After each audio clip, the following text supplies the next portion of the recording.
ایک شخص روزگار کی تلاش میں لمبا سفر طے کر رہا تھا۔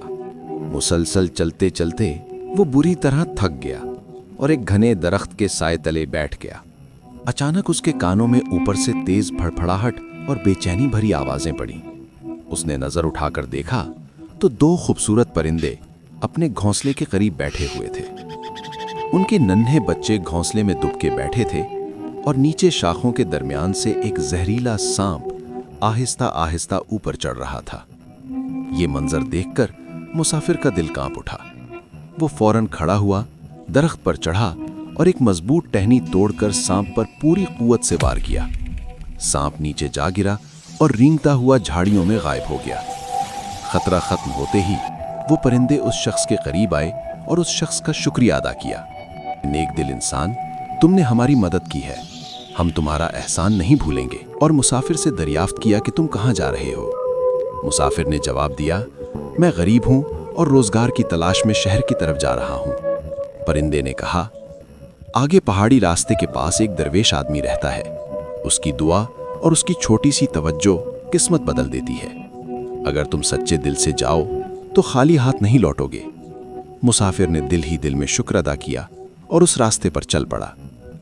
کئی گھنٹوں کے بعد وہ ایک سادہ سی جھونپڑی تک پہنچا جہاں ایک بزرگ خاموشی سے تسبیح کر رہے تھے۔ مسافر نے ادب سے سلام کیا اور اپنی تنگ دستی کا حال بیان کیا۔ بزرگ نے غور سے سنا، زمین سے ایک معمولی سا پتھر اٹھایا اور انگلی سے چھوا تو وہ کچھ ہی لمحوں میں سونے کا بن گیا۔ مسافر کی آنکھیں حیرت سے پھیل گئیں۔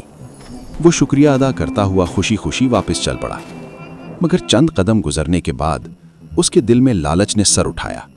واپس آیا اور کہنے لگا کہ یہ ایک پتھر میرے بچوں کے لیے کافی نہیں ہوگا، اگر آپ مہربانی فرمائیں تو میرے لیے کچھ اور عطا کر دیں۔ درویش نے مسکراتے ہوئے پاس کھڑے ایک درخت کو چھوا اور وہ پورا درخت سونے کا ہو گیا۔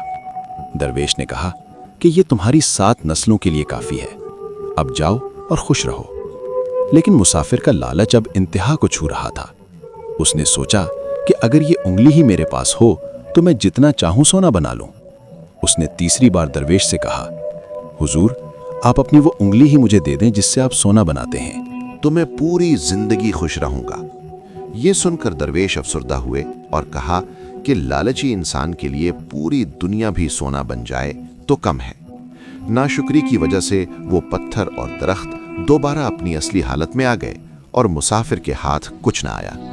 درویش وہاں سے چلا گیا اور پھر مسافر نے سوچا کہ شاید میرے لیے وہ ایک پتھر ہی کافی تھا جو مجھے پہلی دفعہ ملا۔ اسے اپنے لالچ کی سزا مل گئی تھی۔